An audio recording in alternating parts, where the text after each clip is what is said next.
अगर आपको प्रेडिक्शन करवानी है तो जाहिर सी बात है कि आप एक पंडित को बुलाएंगे और उनसे अपना फ्यूचर दिखवाएंगे। अब इनको देखिए, इनको तो आप पहचानते ही होंगे या फिर इनके बारे में सुना तो जरूर होगा आपने। अगर आपने इनके बारे में नहीं सुना है या इनको नहीं जानते हैं तो कोई बात नहीं, हम आपको बताएंगे। दरअसल 2010 में एक जानवर बहुत फेमस हुआ था और उस जानवर का नाम था द पॉल बाबा। जी हाँ, आपने इन्हें बिल्कुल सही पहचाना, ये एक ऑक्टोपस ही था और इन्होंने 2010 में एक के बाद एक फुटबॉल मैच में कौन सी टीम विनर होगी उसका प्रेडिक्शन करके सबको हैरान कर दिया था और इसके द्वारा की गई सारी प्रेडिक्शन एकदम सही निकली थी। ऑक्टोपस पॉल द्वारा और भी प्रेडिक्शन करवाई जाती, लेकिन उससे पहले ही 3 महीने बाद इनकी डेथ हो गई। लेकिन अब एक बार फिर से कोई अपनी भविष्यवाणियों से दुनिया भर को हैरान और परेशान कर रहा है। ये भविष्यवाणी कोई इंसान या जानवर नहीं बल्कि अब की बार एक कार्टून कर रहा है और ये कार्टून, ये भविष्यवाणियां आज से नहीं बल्कि कई साल पहले से करता आ रहा है। हम आपको बता दें कि इस कार्टून को द सिम्पसंस के नाम से जाना जाता है और इस कार्टून के बारे में ये कहा जाता है कि इसके राइटर के पास द रियल टाइम मशीन मौजूद है, क्योंकि अगर ऐसा नहीं होता तो इतना सटीक प्रेडिक्शन कोई कैसे कर सकता है। द सिम्पसंस ने साल 1993 में ये प्रेडिक्ट किया था कि आने वाले समय में एक पैंडेमिक आएगा जो कि 2020 में कोरोना के नाम से सबके सामने आया। इस सिम्पसंस इंडिया और पाकिस्तान के बारे में भी प्रेडिक्शन किया हुआ है। इसी तरह इन्होंने लगभग 43 प्रेडिक्शन कर रखी है, जिसमें से एक क्वीन एलिजाबेथ की डेथ भी है, जिसमें एग्जैक्ट 2022 की डेट के साथ ही सिम्पसंस ने ही डेथ की प्रेडिक्शन की थी। इसी तरह सिम्पसंस का एक एपिसोड है जहां पर यह दिखाया जाता है कि एक ड्रैगन पूरी की पूरी सिटी को अपनी फायर ब्रीथ से, मतलब मुंह से निकलने वाली आग से तबाह कर देता है। उस समय जो लोग वो एपिसोड देख रहे थे उन्हें इस बात का बिल्कुल भी अंदाजा नहीं था कि वो जो देख रहे हैं वो एक फ्यूचर प्रेडिक्शन है, क्योंकि करीब 3 साल बाद same scene Game of Thrones में रिक्रिएट किया गया। अब यहाँ बहुत सारे लोगों के मन में ये सवाल भी उठते हैं कि शायद सिम्पसंस की पॉपुलैरिटी को ध्यान में रखते हुए गेम ऑफ थ्रोन्स वालों ने ये सीन जानबूझकर रिक्रिएट किया हो, ये सोचकर कि जब भी फ्यूचर में द सिम्पसंस की बात हो तो हमारा ये सीन ऑटोमेटिक हाईलाइट हो जाए, जो कि किसी भी शो के मेकर्स जानबूझकर ही करते हैं। लेकिन चलो मान लेते हैं कि गेम ऑफ थ्रोन्स वालों ने ये सीन जो है द सिम्पसंस से कॉपी करके बनाया, लेकिन ऐसा कैसे हो सकता है कि कोई व्यक्ति अपनी मौत को द सिम्पसंस से कॉपी कर ले। हम आपको बता दें, ऐसा ही कुछ हुआ 2003 में, जब दो काफी ज्यादा फेमस एंटरटेनर सेज फ्रेड और रॉय उनके ही द्वारा ट्रेन किए गए व्हाइट टाइगर्स के हमले का शिकार हो गए। एक शो के दौरान उनका टाइगर बेकाबू हो गया और उस टाइगर ने उन्हीं के ऊपर जानलेवा हमला कर दिया। अब ये जो घटना थी ये तो प्री प्लान नहीं हो सकती ना, ये एक्चुअल एक्सीडेंट था। ये घटना हुई थी 2003 में, लेकिन इससे ठीक 10 साल पहले 1993 में सिम्पसंस के एक एपिसोड में ये घटना हूबहू दिखाई गई थी। तो सिम्पसंस वालों को कैसे पता चला कि 10 साल बाद सेम ऐसा कुछ होने वाला है। साल 2023 की बात करें तो जून मंथ में हुए टाइटन सबमर्सिबल वाले हादसे के बारे में भी सिम्पसंस के अंदर काफी पहले ही बता दिया गया था। अब ऐसी ही 43 प्रेडिक्शन सिम्पसंस के द्वारा की गई है, जिन सबको पूरा मैं इस वीडियो में तो नहीं बता सकती, पर हाँ मैं आपको अभी उन प्रेडिक्शन के बारे में जरूर बताऊंगी जिन्होंने फिलहाल सबके दिमाग में अपनी जगह बना रखी है।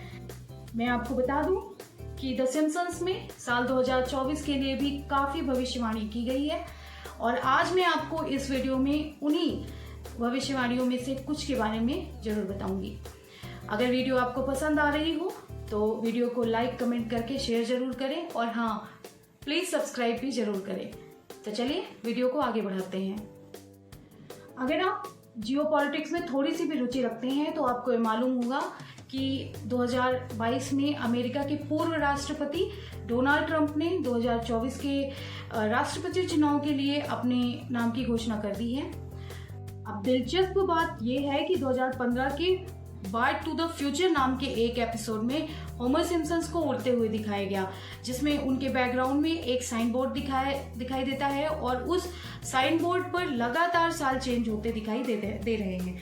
और इसी दौरान इसमें ट्रम्प 2024 लिखा हुआ दिखाई देता है, जो ये साबित करता है कि सिम्पसन्स ने ये प्रेडिक्शन ट्रम्प के चुनाव की घोषणा करने से 7 साल पहले ही कर दी थी। अब इस साइन बोर्ड में ट्रम्प 2028 भी लिखा हुआ दिखाई देता है, जिसका सीधा मतलब हुआ कि ट्रम्प 2028 में भी प्रेसिडेंट का चुनाव लड़ सकते हैं। अब ये बात सच है या झूठ, ये तो आने वाले समय में ही पता चलेगा। लेकिन अगर डोनाल्ड ट्रम्प 2024 के चुनाव को जीत जाते हैं तो सिम्पसन्स के ये प्रेडिक्शन कि वो 2028 में भी राष्ट्रपति बनेंगे, इसकी संभावना लगभग खत्म हो जाती है, क्योंकि यूएस के लॉ के अनुसार यूएस में 2 से ज्यादा बार कोई राष्ट्रपति बन ही नहीं सकता है। अब हम बात करें नेक्स्ट प्रेडिक्शन की, तो एक इंटरव्यू में एलन मस्क ने ये कहा है कि एआई को हम जितना समझ रहे हैं वो उससे भी कहीं ज्यादा खतरनाक है। अगले साल तक एआई संभवतः किसी भी इंसान से ज्यादा स्मार्ट हो जाएगा। सिम्पसन्स के सीरीज 23 के एपिसोड 17 में दिखाया गया है कि अपनी नौकरी होमर नाम का कैरेक्टर खो देता है, क्योंकि उसकी जगह आर्टिफिशियल इंटेलिजेंस को रख लिया जाता है। अब ये ट्रेंड हम 2024 में देख भी रहे हैं। जापान में तो इसकी शुरुआत भी हो चुकी है, वहाँ वेटर्स का काम एआई रोबोट ही कर रहे हैं। 1995 में सिम्पसन्स के सीजन 6 के एपिसोड 19 में लीजा को वीडियो चैट पर मार्ज के साथ बात करते हुए दिखाया गया है। तो यहाँ इसका मतलब ये है कि आज के आईफोन की पॉपुलर फेस टाइम फैसिलिटी को 15 वर्षों से पहले ही दिखाया जा चुका है। तो ये बात क्लियर है कि सिम्पसन्स को हर चीज का डेजा वू हो जाता है। खैर, जिनको पता नहीं है कि ये डेजा वू क्या होता है, तो आपके इन्फॉर्मेशन के लिए ये बता दें कि जब किसी इंसान को ये एहसास होने लगता है कि आने वाले समय में क्या कुछ होने वाला है, तो इस चीज को ही डेजा वू का नाम दिया गया है। अब लेडी गागा के बारे में भला हम में से कौन नहीं जानता। लेडी गागा का नाम आपने भी कभी ना कभी तो सुना ही होगा, क्योंकि लेडी गागा अपने अजीबोगरीब फैशन के लिए हमेशा से ही पॉपुलर रही हैं।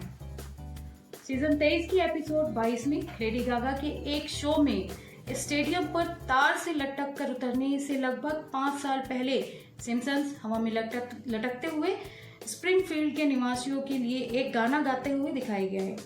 और ये इंसिडेंट इतना सिमिलर था कि जब लेडी गागा ने ये किया तो सब लोगों ने इसे सिम्पसन्स के प्रेडिक्शन का ही कमाल बताया। वैसे तो इस कार्टून के बारे में इंडिया में ज्यादा डिस्कशन होता नहीं है, इसलिए शायद अभी तक सिम्पसन्स इंडिया के बारे में कोई सही प्रेडिक्शन नहीं कर पाया है। और रही बात जहां तक साइंस एंड टेक की, तो ये बात अपने आप में यूनिवर्सल है कि इंडिया इस फील्ड में रूल करने वाला है।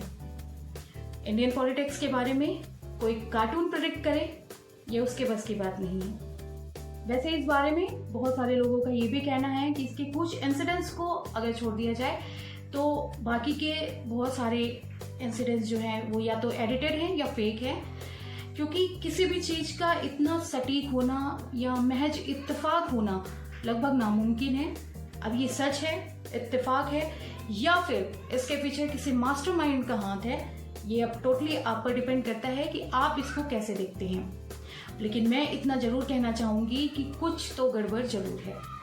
खैर, उम्मीद करते हैं कि आज आपको इस वीडियो के द्वारा सिम्पसन्स के बारे में कुछ तो अंदाजा जरूर हो गया होगा। वीडियो अच्छी लगी हो तो लाइक कमेंट करके शेयर जरूर करें, और हाँ, सब्सक्राइब करना बिल्कुल भी ना भूलें। तो चलिए मिलते हैं अपनी नई वीडियो में, तब तक के लिए बाय बाय।